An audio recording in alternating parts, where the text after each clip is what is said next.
예전에는요, 학생의 목표 달성 정도를 평가하는 게 평가다 이렇게 알고 정말 열심히 평가를 했는데 그렇게 하다 보니 나쁜 건 아니에요. 학생들이 무엇을 잘하는지 파악하고 잘하지 못하는 것이 무엇인지 파악하고, 그리고 저는 교사로서 학생들이 잘하지 못하는 것을 향상시키기 위해서 노력을 많이 기울이고 있었어요.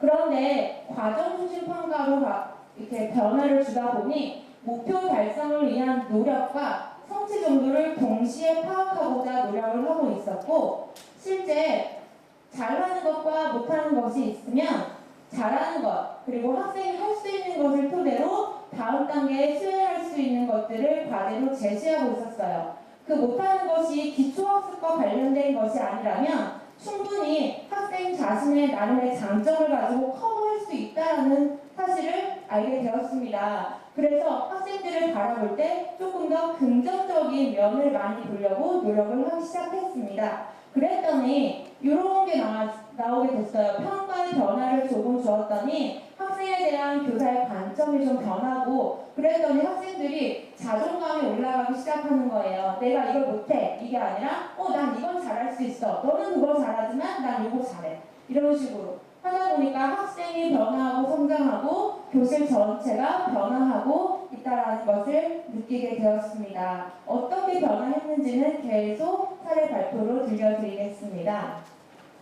과정중심평가가 처음 들어왔을 때 저 역시 굉장히 기대감이 일단 있었어요. 시험이 없어진다. 학생과 교사의 부담이 줄어들겠죠.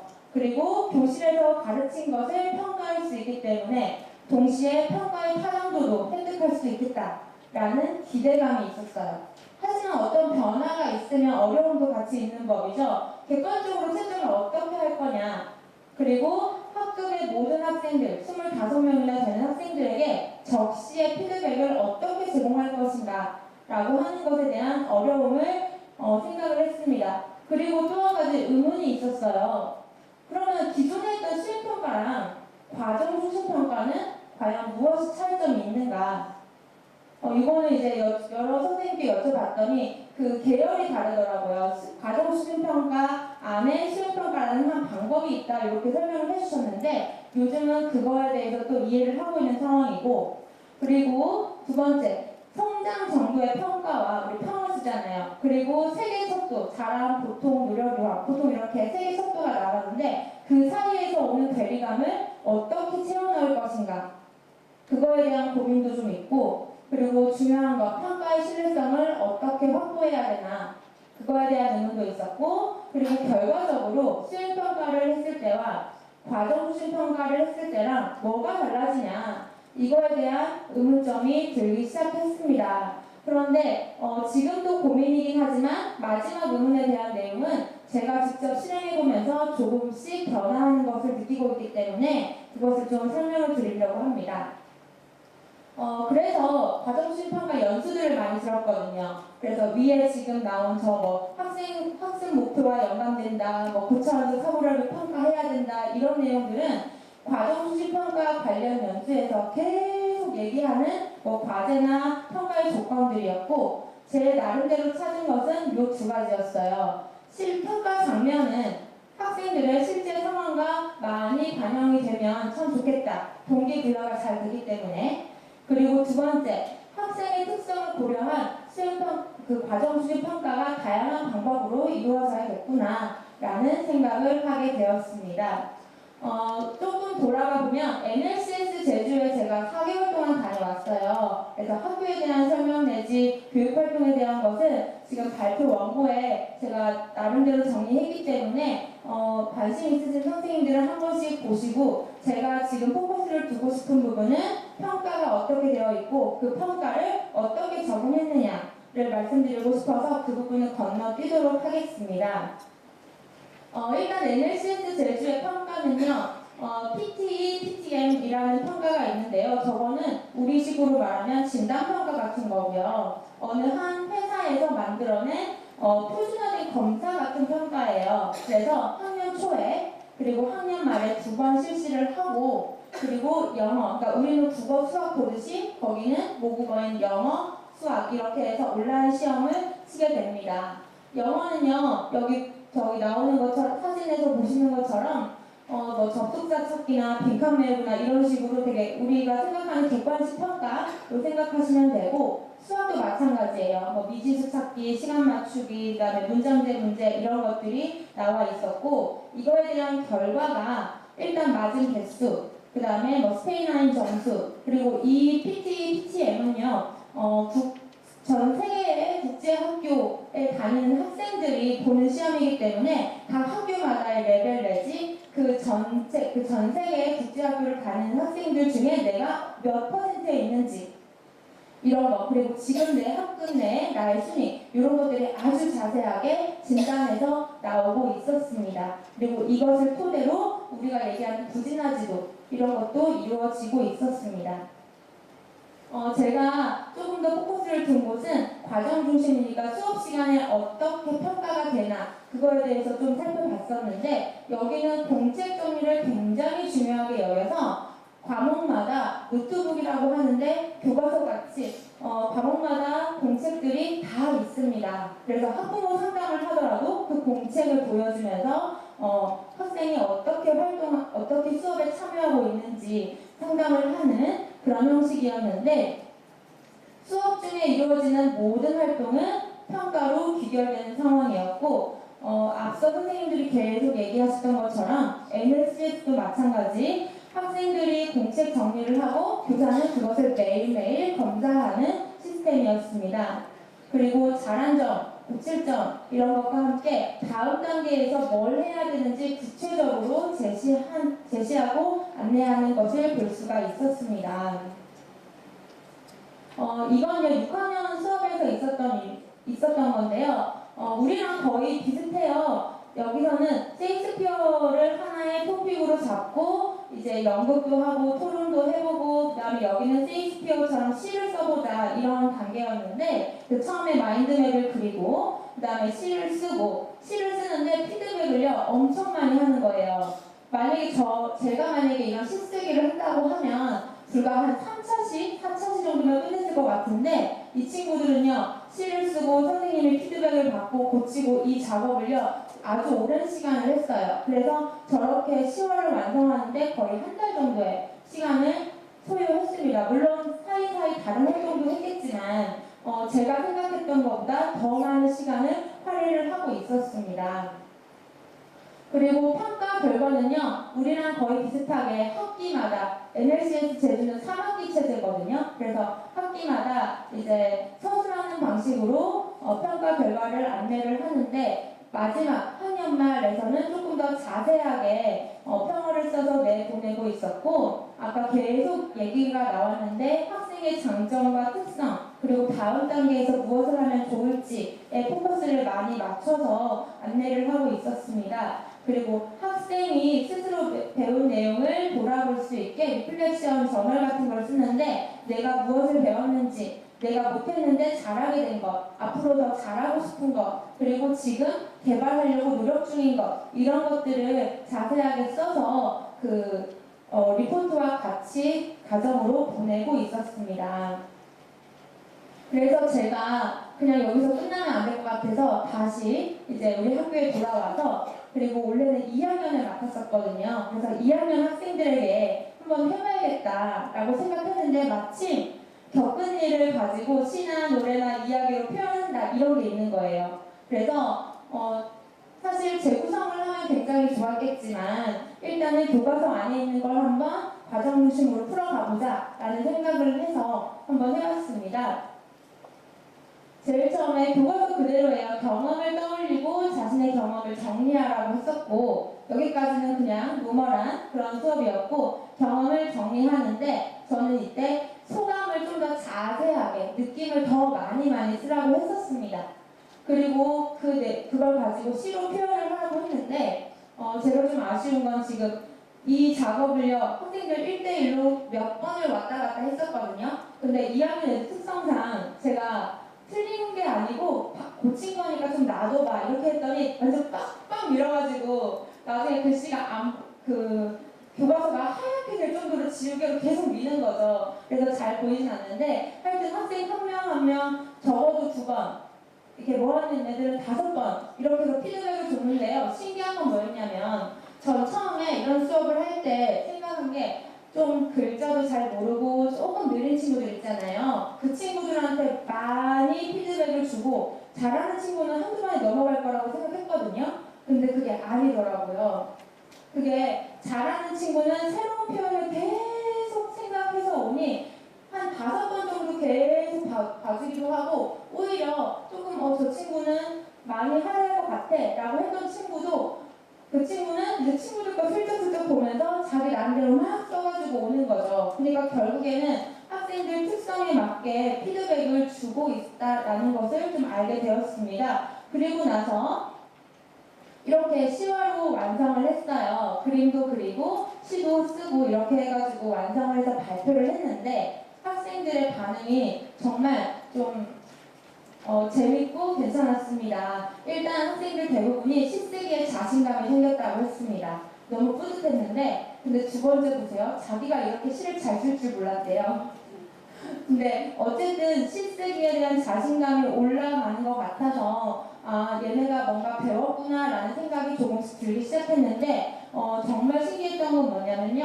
3번째, 다른 사람이 쓴 시도 읽어보고 싶다고 했어요. 저는 이 다른 사람이 친구 건 줄 알고 그러면 친구 것도 한번 다시 읽어봐. 우리 이미 발표를 다 했지만 뒤에 게시해 놓을 테니까 다시 읽어봐 라고 했더니 그게 아니래요.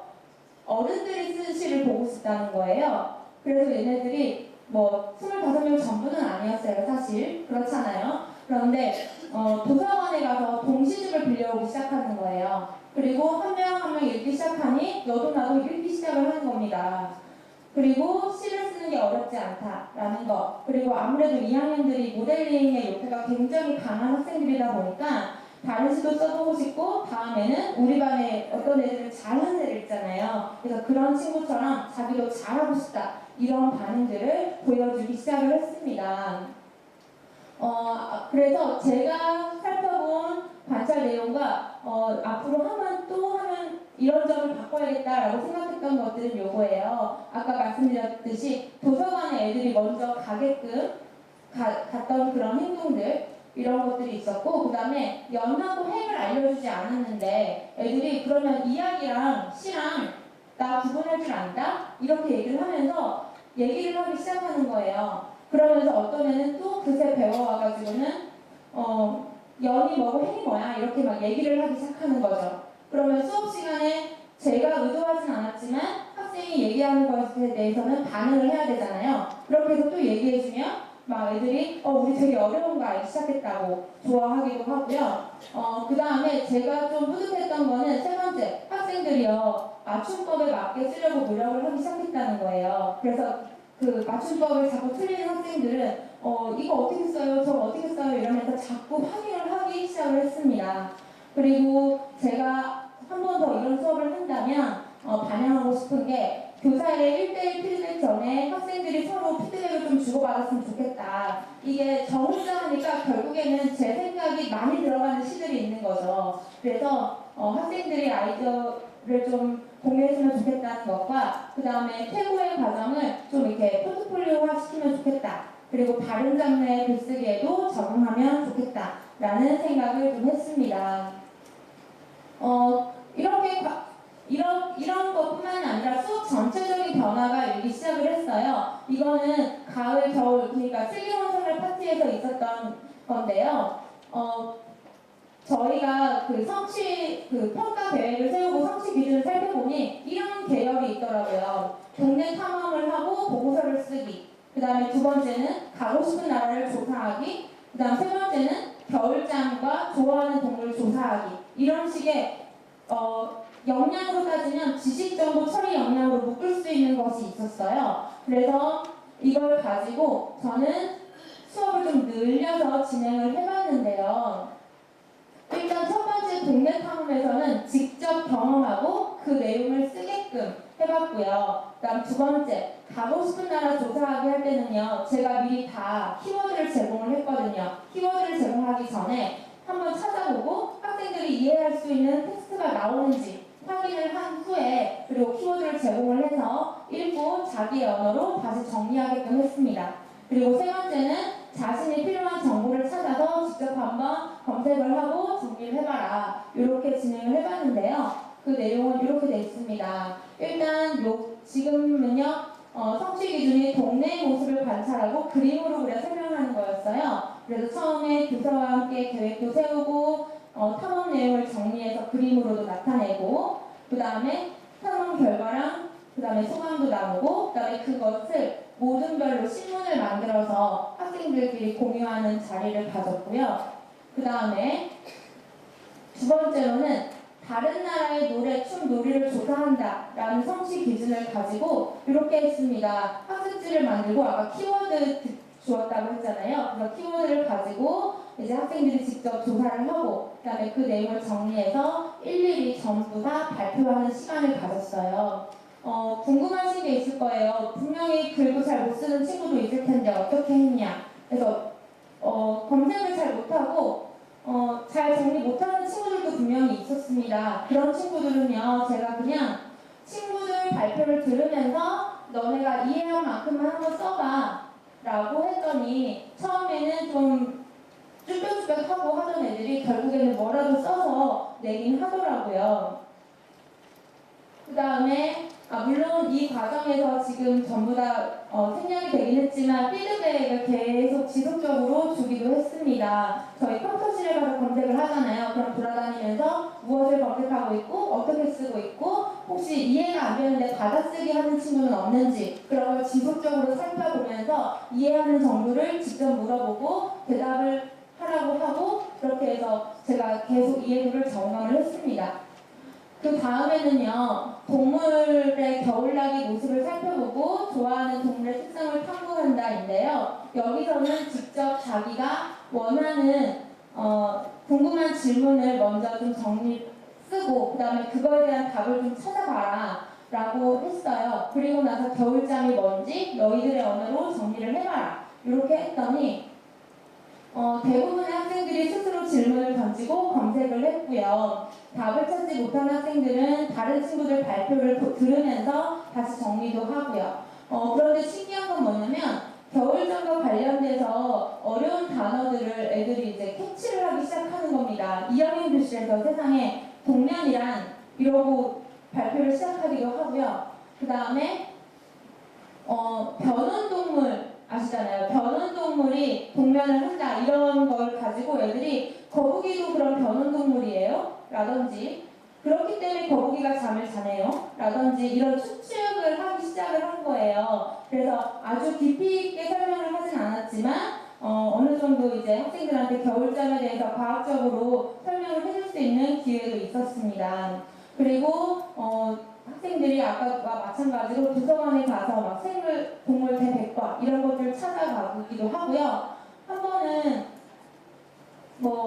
다람쥐랑 청설모가 있는데 제가 갑자기 헷갈리는 말이 확 나온 거죠. 청설모가 겨울잠을 잔다고 했더니 애들이 막 난리가 나가지고 선생님은 조사도 안 해봤냐고 자기네가 조사한 바에 따르면 다람쥐가 잠을 잔다면서 막 그렇게 얘기하는 경우도 있었는데 어쨌든 학생들이 지적인 호기심이 조금씩 올라간다라는 것을 느낄 수가 있었습니다. 이거 역시 같은 지금 잘린 학습지거든요. 위에 겨울잠에 대한 것과 그 다음에 좋아하는 동물에 대한 조사였는데 이것 역시 학생들이 서로 조사하고 발표하고 다시 필요한 정보를 또 보충하고 이런 작업 그리고 저 또한 학생들에게 학습지나 아니면 직접 불러다가 1대1 피드백을 해주고 이런 과정을 통해서 학생들이 조금씩 지적인 호기심을 좀 충족해내고 그리고 자기네가 뭔가 배워가고 있다 이런 것들을 느끼게 할 수 있는 그런 장이었지 않나라는 생각을 해보았습니다. 이런 것들을 하면서 제가 좀 시사점과 제어를 좀 꼽아봤는데요. 일단 가장 좋았던 건요. 실제 상황을 수업에 적용해 볼 수 있었고 그리고 지식이나 기능들을 실생활에 적용해 볼 수 있도록 기회를 좀 제공할 수 있었다. 기회를 제공하는데 용이했다. 라는 점이 있었고요. 그다음 두 번째는 학생들의 동기부여를 하는데 그냥 외적인 보상보다 저는 내적 동기부여가 중요하다고 여기고 있는데 좀 내적인 동기 유발에 많이 초점을 둘 수 있지 않았나라는 생각을 좀 했습니다. 그리고 세 번째, 학생들하고 일일이 대화를 하고 얘네들의 그 결과를 이렇게 직접 보면서 얘네들이 어떤 사고 과정을 가지고 학습 내용을 받아들이는지 나름 분석을 해볼 수가 있었어요. 그리고 그걸 토대로 각자의 특성과 그 수준을 파악을 할 수 있었습니다. 덕분에 우리 첫 도로는 상중하가 나왔지만 평어를 쓸 때 정말 잘한 부분에 대해서 어떻게 성장했다라는 부분을 정리를 해줄 수가 있었습니다. 그리고 마지막으로 학생에 대한 관점 중에 긍정적인 측면이 강화돼서 학생들을 바라보는 시각이 많이 달라지고 있었습니다. 좀 재원을 하자면 일단 학습 목표에 적합한 그리고 다양한 평가 방법의 모색이 필요하고 물론 재구성까지 들어가면 더 좋을 것 같습니다. 그리고 평가를 기술할 때 잘한 점과 더불어서 다음 단계에 얘는 뭘 해야 될지 좀 제시를 해주면 정말 과정중심 평가가 성장을 지향하는 평가라고 하잖아요. 그래서 그 의미에 조금 더 부합하는 평가를 할 수 있지 않을까라는 생각도 해봤고, 그다음에 아까 신뢰성을 계속 고민을 했는데 채점 기준표를 마련하면 좋겠다라는 것과 그리고 마지막으로 선생님들도 의문이 있으실 거예요. 계속 애들하고 피드백하고 하면 바쁘지 않았느냐? 네, 아주 바빴습니다. 그래서 교사가 학생들한테 피드백을 줄 수 있도록 시간적 그리고 환경적인 여건이 마련된다면 과정중심 평가를 정착하고 조금 더 성장을 지향하는 쪽으로 교육의 장을 열어볼 수 있지 않을까라고 생각을 하였습니다.